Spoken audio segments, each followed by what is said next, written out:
Hello students, welcome back to the channel again. So students, आज की class में हम क्लास 11th का चैप्टर नंबर 4 स्टार्ट करने वाले हैं, that is process and basis of accounting. So हम देखेंगे प्रोसेस ऑफ अकाउंटिंग होता क्या है। ये आपने चैप्टर 1 में भी कैरेक्टरिस्टिक्स में समझा था, बट इसे हम और डिटेल में देखते हैं।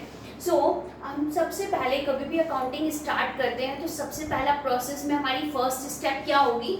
Identification of transaction.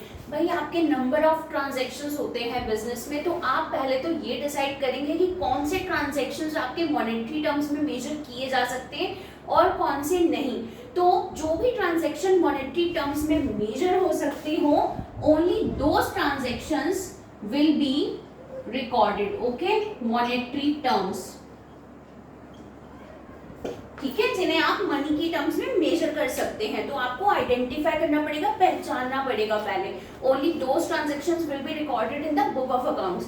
अब हमारी नेक्स्ट स्टेप है प्रिपरेशन ऑफ वाउचर्स। तो वाउचर्स कैसे बनते हैं? हमारे सोर्स डॉक्यूमेंट से बनते हैं। सोर्स डॉक्यूमेंट्स क्या होते हैं आपके? जैसे कैश मीमो हो गई, ओके, इनवॉइस हो गई, आपकी पेन स्लिप हो गई।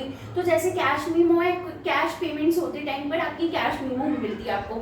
तो ये जो कैश मीमो है और ये जो पेन स्लिप वगैरह ये जो होते हैं, इनसे हम बनाते हैं अपने वाउचर्स। वाउचर्स में अब आपके डेबिट वाउचर, क्रेडिट वाउचर्स आते हैं, ठीक है। तो आपके नेक्स्ट वाउचर की एंट्री के बाद में आप क्या करोगे? यहाँ पे मैं लिख देती हूँ कि आप सोर्स डॉक्यूमेंट से बनाते हैं कैश मीमो, इनवॉइस, ओके। तो ये किससे बनते हैं? आपके सोर्स डॉक्यूमेंट से। वाउचर्स आपके सोर्स डॉक्यूमेंट के बेसिस पे रिकॉर्ड किए जाते हैं। नाउ अब आपने वाउचर बना लिया, तो अब बात आती है आपकी books of original entry, that is journal proper. Journal proper में आप एंट्री करेंगे, रिकॉर्डिंग करेंगे, ओके। मींस इसमें आप क्या करते हो? यहाँ पे आप डबल एंट्री सिस्टम फॉलो करते हो। मींस एक अकाउंट आपका डेबिट होता है तो दूसरा आपका क्रेडिट होता है। तो ये हम पूरा डिटेल में जर्नल एंट्री के चैप्टर में देखेंगे, बुक्स ऑफ ओरिजिनल एंट्री में। अभी के लिए आप सिर्फ इतना याद रखिए कि आपकी जो रिकॉर्डिंग होती है वाउचर से, उसके बेसिस पे क्या रिकॉर्ड करते हैं? आप जर्नल बुक में एंट्री करते हैं, जिसमें डबल एंट्री सिस्टम पे बेसिस पे आप रिकॉर्डिंग करेंगे। मींस अगर आपका कैश अकाउंट डेबिट हुआ तो आपका दूसरा कोई अकाउंट, जो भी जैसे सपोज रेंट है, तो वो क्या हो जाएगा? क्रेडिट हो जाएगा। इस टाइप से हम लोग यहाँ पे एंट्रीज करते हैं। नाउ इसके बाद में अब आती है बात लेजर की पोस्टिंग की।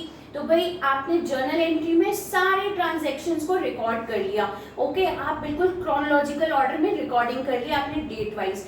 अब हमारे पास जर्नल एंट्री करते टाइम बहुत सारे ट्रांजैक्शंस हो गए, कैश के, क्रेडिट के, सब चीज के आपने ट्रांजैक्शन रिकॉर्ड कर दिए जर्नल बुक में। अब हमारे पास पाइल्स ऑफ ट्रांजैक्शन हो गए। अब हमें कभी कोई ट्रांजैक्शन ढूंढना हुआ तो ये तो हमारे लिए बहुत बड़ा टास्क हो जाएगा। तो इस टास्क को सॉल्व करने के लिए आपके पास एक बहुत अच्छी चीज है, जैसे लेजर। तो लेजर जो होता है ना बेटा, वो होता है प्रिंसिपल बुक ऑफ अकाउंट्स। क्या होता है ये? प्रिंसिपल बुक ऑफ अकाउंट्स होता है।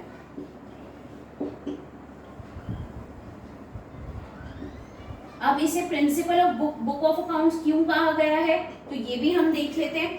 तो यहाँ पे जितनी भी आपने जर्नल एंट्रीज करी हैं, तो उसमें आपने रेंट के भी, आपने रेंट की करी हो सपोज एंट्री, सैलरी की करी हो, एडवर्टीजमेंट एक्सपेंसेस की करी हो, कोई कैश परचेजेस की करी हो, क्रेडिट सेल्स की करी हो, तो जितनी भी आप रिकॉर्डिंग्स कर रहे हैं, तो पाइल्स ऑफ ट्रांजैक्शंस को हम यहाँ पे क्लासिफाई कर देते हैं। क्या कर देते हैं? क्लासिफाई कर देते हैं। और क्लासिफाई कैसे करते हैं? हम एक एक का हेड बना देते हैं। जैसे सपोज हमारा इनकम एक्सपेंसेस का हेड हो गया, सपोज रेंट का आपने रेंट अकाउंट बना दिया, ओके। तो इसमें जितना भी आपने रेंट रिसीव किया है या रेंट पे किया है, तो सारी एंट्रीज रेंट से रिलेटेड रेंट अकाउंट में आ गई, ठीक है। अब आपने बना दिया कैश अकाउंट। अब कैश अकाउंट में आपकी जितनी भी कैश पेमेंट्स हुई है या कैश रिसिप्ट्स हुई हैं, तो वो आ गई आपकी कैश अकाउंट में, ठीक है। इसी टाइप से अगर आपने कोई भी क्रेडिट सेल्स या क्रेडिट परचेजेस करी है, तो आप उसमें लिख देंगे परचेज अकाउंट में। जो भी आपका हर चीज का एक पर्टिकुलर आप हेड बना के और सारी एंट्रीज उसमें डेबिट क्रेडिट में वहां पे आप बैलेंस शो कर देते हैं। तो ये होता है हमारा लेजर, जिसे हम बोलते हैं principal book of accounts. Understood? अब नेक्स्ट स्टेप हमारे बनाते हैं ट्रायल बैलेंस। तो आपके जितने भी बैलेंसेस हुए ना लेजर के, वो सारे आप ट्रायल बैलेंस में रिकॉर्ड करते हैं। तो ट्रायल बैलेंस क्या बताता है आपको, डेबिट और क्रेडिट साइड आपकी बता देता है। और अगर आपका ट्रायल बैलेंस का डेबिट क्रेडिट दोनों का मैच कर गया, इट मींस आपने जर्नल एंट्री भी सारी करेक्ट करी है और आपका लेजर पोस्टिंग भी बिल्कुल करेक्टली हुआ है। तो हम ट्रायल बैलेंस बनाते हैं ताकि हम अर्थमेटिकल एक्यूरेसी को चेक कर पाए। ओके, तो ट्रायल बैलेंस क्यों बनाया जाता है, टू चेक, यहां मैं लिख देती हूं, अर्थमेटिकल एक्यूरेसी। ओके, इससे अगर हमारा डेबिट क्रेडिट साइड का टोटल सेम आया, इट मींस आपने सारी जर्नल एंट्री की रिकॉर्डिंग्स भी सही करी और आपने लेजर पोस्टिंग्स भी सही करी है। तो ये हमें इसलिए काम आता है। और दूसरा इसका एक बहुत बड़ा एडवांटेज होता है कि ट्रायल बैलेंस के बेसिस पे ना आप बनाते हो फाइनेंशियल स्टेटमेंट्स। अब भाई फाइनेंशियल स्टेटमेंट क्या होती है, तो ये भी आपको बहुत अच्छे से पता है। तो यहाँ पे मैं लिख देती हूँ ट्रेडिंग एंड P&L अकाउंट बनाते हैं आप। ओके, तो हमारा ट्रेडिंग अकाउंट तो हमें बताता है ग्रॉस प्रॉफिट या gross loss. Profit and loss account हमारा बताता है हमें नेट प्रॉफिट या नेट लॉस। और क्या बनाते हैं आप, बैलेंस शीट बनाते हैं। तो ट्रायल बैलेंस आपको हेल्प करता है फाइनेंशियल स्टेटमेंट में। और फाइनेंशियल स्टेटमेंट्स हम क्यों बनाते हैं, so that we can get to know the true picture of our firm. उसकी जो फाइनेंशियल पोजीशन है वो साउंड है या अनसाउंड है। तो फाइनेंशियल स्टेटमेंट बैलेंस शीट बनाने पर ही हम ये एसर्टेन कर सकते हैं। तो ये आपको जब भी आप बुक ऑफ अकाउंट्स बनाएंगे तो आपको ये 5 स्टेप्स फॉलो करने होंगे। ये आपका पूरा प्रोसेस होता है।